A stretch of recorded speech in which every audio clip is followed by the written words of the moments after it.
జనవరి 7th 1943 hotel New Yorker లోని room number 3327 ని open చేసి చూస్తే the great scientist Nicola Tesla dead body bed మీద పడి ఉంది. అప్పటికే ఆయన చనిపోయి 2 రోజులైంది, కానీ పట్టించుకునే వాళ్ళే లేరు. హోటల్లో పనిచేసే వాళ్ళు రొటీన్ క్లీనింగ్ కోసం ఆ రూమ్ డోర్ ఓపెన్ చేసి చూస్తే నికోలా టెస్లా చనిపోయి ఉన్నాడు. ఆ విషయం తెలిసిన వెంటనే FBI ఏజెంట్స్ ఆ హోటల్ కి వచ్చి టెస్లా ఉన్న రూమ్ ని సీజ్ చేసి టెస్లా ఇన్వెన్షన్ పేపర్స్ ఇంకా నోట్స్ ని సీజ్ చేసి తీసుకెళ్లారు.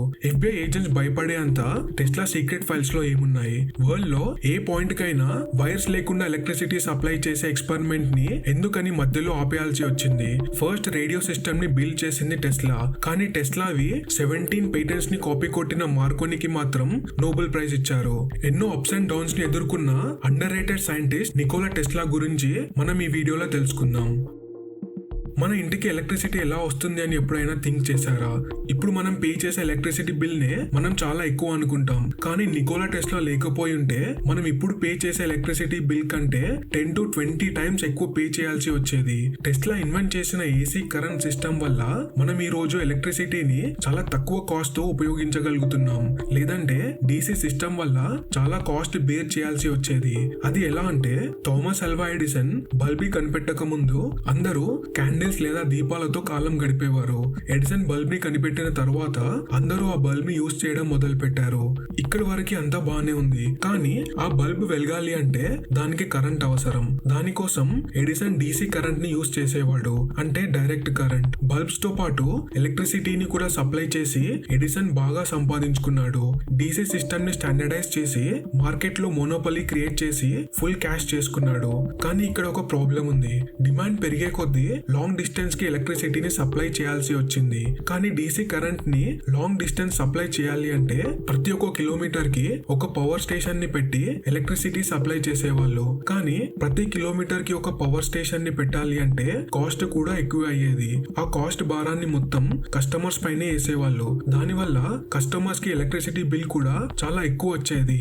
కస్టమర్స్ కూడా వేరే ఆల్టర్నేట్ ఏం లేదు కాబట్టి ఎంత బిల్ వచ్చినా తప్పదు అన్నట్టు డీసీ కరెంట్ నే ఉపయోగించేవాళ్ళు. దానితో ఎడిసన్ ప్రాఫిట్స్ డబుల్ ట్రిపుల్ అయ్యాయి. ఎడిసన్ ఎప్పుడు కూడా తనకంటే తెలివైన వాడు లేడు అనే భ్రమలో ఉండేవాడు. కానీ అప్పటికే ఎడిసన్ దగ్గర పనిచేస్తున్న నికోలా టెస్లా లాంగ్ డిస్టెన్స్ కి పవర్ సప్లై చేసే ఐడియా నా దగ్గర ఉంది అని ఎడిసన్ తో చెప్తే ఎడిసన్ నవ్వుతూ దాన్ని రిజెక్ట్ చేశాడు. అంతేకాకుండా తన డీసీ జనరేటర్ ఎఫిషియన్సీని ఇంప్రూవ్ చేయగలిగితే టెస్లాకి $50,000 ఇస్తా అని అన్నాడు. దాన్ని సీరియస్ గా తీసుకొని టెస్లా 1 year లో డీసీ జనరేటర్ ఎఫిషియన్సీని చాలా వరకు ఇంప్రూవ్ చేసి ఎడిసన్ దగ్గర వెళ్లి $50,000 ఇవ్వమని అడిగాడు. కానీ ఎడిసన్ మాత్రం అది ఒక అమెరికన్ జోక్ అని ఎగతాళి చేశాడు.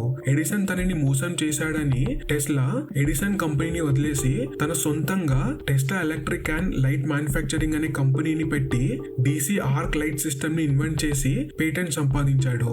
ఫస్ట్ టైం న్యూ జెర్సీలోని రాఫ్వెల్ లో ఆర్క్ లైటింగ్ ని ఇన్స్టాల్ చేసి మంచి ప్రాఫిట్స్ పొందారు. కానీ ఇన్వెస్టర్స్ టెస్లాని మోసం చేసి తన పేటెంట్ ని వాళ్లే పెట్టుకుని టెస్లాని కంపెనీ నుంచి బయటకి పంపించారు. పేటెంట్ పోయి కంపెనీ పోయి టెస్లా ఇప్పుడు రోడ్ మీద పడ్డాడు. రోజువారీ కూలీ కోసం గుంతలు తవ్వడానికి వెళ్లేవాడు. టెస్లా లైఫ్ లో ఇవి చాలా కఠినమైన రోజులని టెస్లా చాలా సందర్భాల్లో అనేవాడు. కానీ తన ఇన్నోవేషన్ ని మాత్రం ఆపలేదు. అలా టెస్లా తన కఠినమైన రోజులు గడిపే టైంలో ఆల్ఫ్రెడ్ ఎస్ బ్రౌన్ ఇంకా చార్ల్స్ ఎఫ్ పెక్ తన పాలిఫేస్ ఏసీ సిస్టమ్ డెవలప్మెంట్ కి సపోర్ట్ చేస్తామని ముందుకొచ్చారు. దానితో వాళ్ళు ముగ్గురు కలిసి టెస్లా ఎలక్ట్రిక్ కంపెనీని ఎస్టాబ్లిష్ చేసి న్యూయార్క్ లోని 89 లిబర్టీ స్ట్రీట్ లో ల్యాబ్ ని ఏర్పాటు చేసి అక్కడే ఏసీ జనరేటర్స్ మీద వర్క్ స్టార్ట్ చేశాడు. 1888 లో టెస్లా ఏసీ సిస్టమ్ కి విపరీతమైన అటెన్షన్ వచ్చింది. దానితో టెస్లాని న్యూయార్క్ లోని American institute of electrical engineering లో తన ఏసీ మోటార్స్ పైన డెమో ఇవ్వమన్నారు. తన ఇన్నోవేషన్ ని చూసి అక్కడ ఉన్న ఇంజనీర్స్ అంతా లేచి నిలబడి క్లాప్స్ కొట్టారు. ఫస్ట్ టైం టెస్లా పొటెన్షియల్ ని వాళ్ళు చూశారు.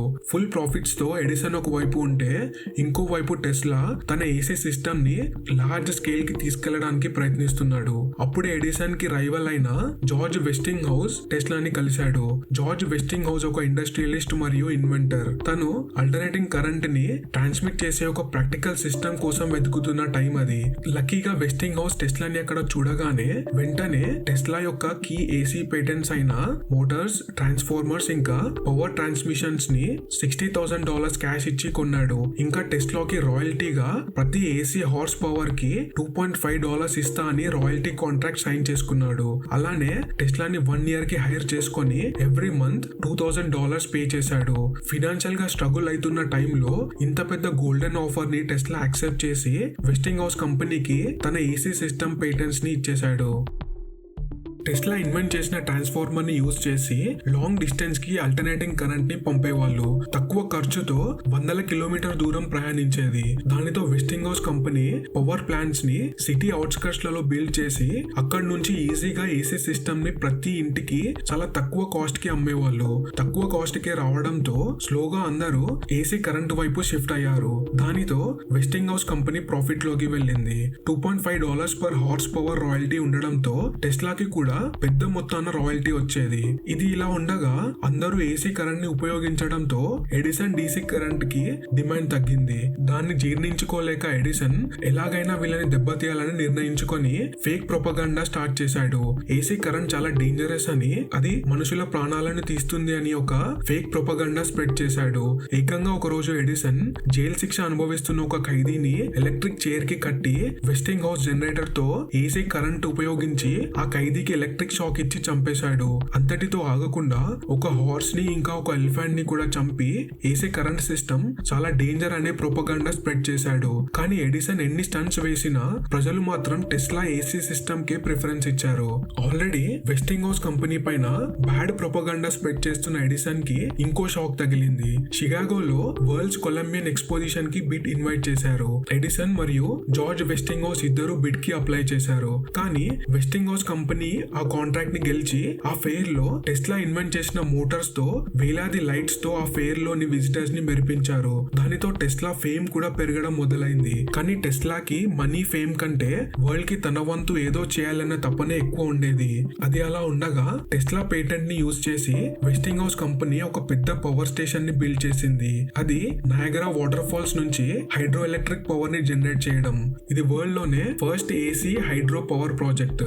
దాంట్లో ఏసీ పవర్ ని జనరేట్ చేసి అక్కడ ఉన్న నియరెస్ట్ విలేజెస్ కి ఏసీ పవర్ సప్లై చేశారు.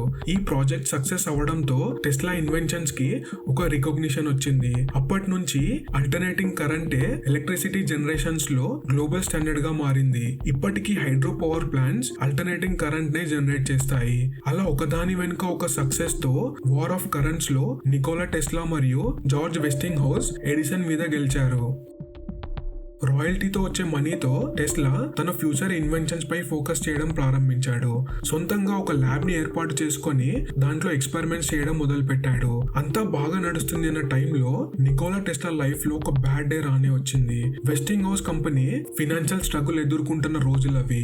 ఎడిసన్ తో లీగల్ బ్యాటిల్స్, ఇంకా మార్కెట్ లో కంపెనీ పొజిషన్ ని స్టేబుల్ చేయాలి అంటే వెస్టింగ్ హౌస్ కంపెనీకి చాలా ఫండ్స్ అవసరం పడేవి. అప్పుడు వెస్టింగ్ హౌస్ పార్ట్నర్స్ జార్జ్ వెస్టింగ్ హౌస్ మీద టెస్లాతో చేసిన రాయల్టీ అగ్రిమెంట్ ని క్యాన్సిల్ చేయమని ఫుల్ ప్రెషర్ తీసుకొచ్చారు.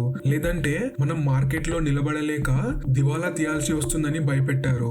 అప్పుడు జార్జ్ వెస్టింగ్ హౌస్ టెస్లా దగ్గర వెళ్లి తన రాయల్టీ కాంట్రాక్ట్ ని క్యాన్సిల్ చేయమని రిక్వెస్ట్ చేశాడు. లేదంటే ఏసీ సిస్టమ్ కొలాప్స్ అయ్యే ప్రమాదం ఉందని అన్నాడు. టెస్లాకి జార్జ్ వెస్టింగ్ హౌస్ మీద ఉన్న నమ్మకంతో అసలు ఒక్క సెకండ్ కూడా ఆలోచించకుండా రాయల్టీ అగ్రిమెంట్ ని చించి పాడేశాడు. ఆ మూమెంట్ లో నికోలా టెస్లా ఒకటే మాట అన్నాడు, మనీ అంటే నాకు అంత ఇంట్రెస్ట్ లేదు, కానీ ఏసీ సిస్టమ్ వల్ల కోట్ల మందికి చీప్ గా పవర్ దొరుకుతుంది, అదే నాకు బిగ్గెస్ట్ రివార్డ్ అని. దానితో బిలియనర్ అయ్యే అవకాశం ఉన్న నికోలా టెస్లా మాత్రం నార్మల్ లైఫ్ నే ఎంచుకున్నాడు. అలా చేయకపోయి ఉంటే టెస్లా బిలియనర్స్ లిస్ట్ లో టాప్ లో ఉండేవాడు. నికోలా టెస్లా మైండ్ లో ఎన్నో గొప్ప గొప్ప ఇన్వెన్షన్స్ ఉన్నాయి, కానీ దానికోసం ఇన్వెస్టర్స్ కావాలి. మళ్ళీ ఇన్వెస్టర్స్ కోసం వెతకడం మొదలు పెట్టాడు. రాయల్టీని వదులుకున్నాక తన దగ్గర మిగిలిన మనీతో టెస్లా తన నెక్స్ట్ ఇన్వెన్షన్స్ మీద దృష్టి పెట్టాడు. 1891లో నికోలా టెస్లా కాయిల్ ని ఇన్వెంట్ చేసి అందరినీ ఆశ్చర్యపరిచాడు. టెస్లా కాయిల్ తో వైర్స్ లేకుండానే బల్బ్ ని వెలిగించాడు.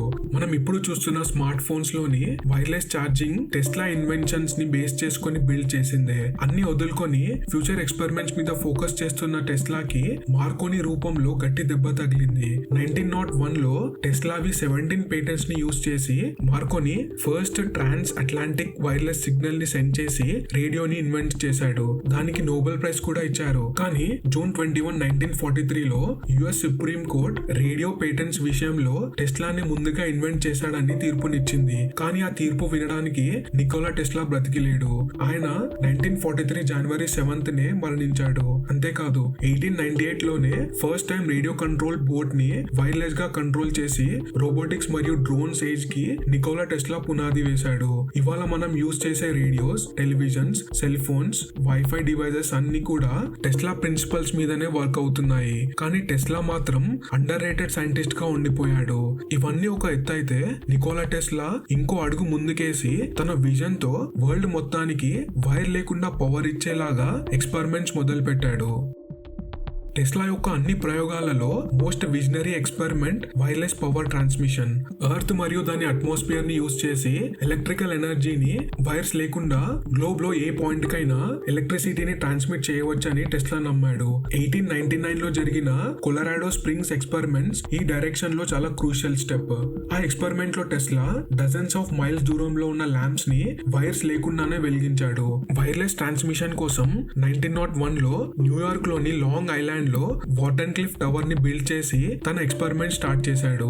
ఇనిషియల్ గా జేపీ మోర్గన్ 51% షేర్ తో ఎక్స్పెరిమెంట్ కి $150,000 ఫండింగ్ చేశాడు. కానీ టెస్లా కంప్లీట్ గా వైర్లెస్ పవర్ ని ట్రాన్స్మిట్ చేస్తా అనడంతో జేపీ మోర్గాన్ కి అది ప్రాఫిటబుల్ బిజినెస్ గా కనిపించలేదు. మీటర్స్ పెట్టి ఎలక్ట్రిసిటీని ఎలా బిల్లింగ్ చేస్తామనేది ఒక క్వశ్చన్ మార్క్ గా ఉండిపోయింది. ఇది ఒక నాన్ ప్రాఫిట్ బిజినెస్ అని చెప్పి ఫర్దర్ ఫండింగ్ ని ఆపేశాడు. ఫర్దర్ గా ఎక్స్పెరిమెంట్ ని చేయాలి అంటే టెస్లాకి ఇంకో $450,000 అవసరం. కానీ అంత మనీ టెస్లా దగ్గర లేవు. దానితో తన డ్రీమ్ ప్రాజెక్ట్ ని టెస్లా క్యాన్సిల్ చేసుకున్నాడు. ఎప్పుడైతే టెస్లా తన అవసరం కంటే జనాల ప్రయోజనాలే ముఖ్యం అనుకున్నాడో అలాంటి అన్ని సిచ్యువేషన్స్ లో టెస్లా ఫెయిల్ అయ్యాడు. టెస్లా తన ఆఖరి రోజుల్లో డిఫెన్స్ ఇన్వెన్షన్ వైపు ఫోకస్ పెట్టాడు. 1930s లో టెలిఫోర్స్ ని డిజైన్ చేశాడు. చాలా మంది దాన్ని డెత్ రే అని పిలిచేవాళ్ళు. అది హండ్రెడ్స్ ఆఫ్ మైల్స్ దూరంలో ఉన్న ఎయిర్ ప్లేన్స్ ని షూట్ చేసే కెపాసిటీ ఉన్న వెపన్. అంతేకాదు అది ఎనిమీ ఎయిర్ క్రాఫ్ట్స్ ని లోపల రాకుండా ఒక షీల్డ్ గా ఒక ప్రొటెక్టివ్ లేయర్ ని క్రియేట్ చేస్తుంది. కానీ టెస్లా దాని డిజైన్ ని పబ్లిక్ చేయలేదు.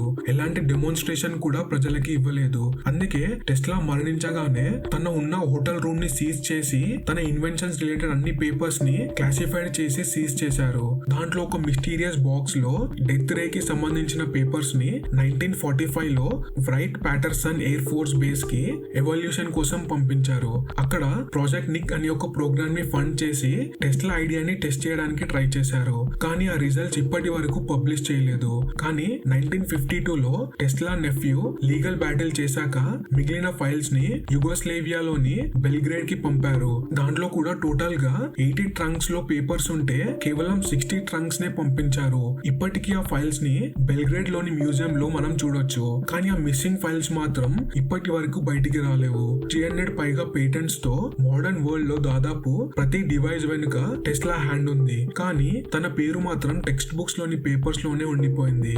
ఇది నికోలా టెస్లా లైఫ్. ఈ వీడియో మీకు నచ్చితే వీడియోని లైక్ చేసి మా ఛానల్ ని సబ్స్క్రైబ్ చేయండి. ఇలాంటి ఎన్నో ఇంట్రెస్టింగ్ వీడియోస్ ని మీ ముందుకు తీసుకురావడానికి ప్రయత్నిస్తాం.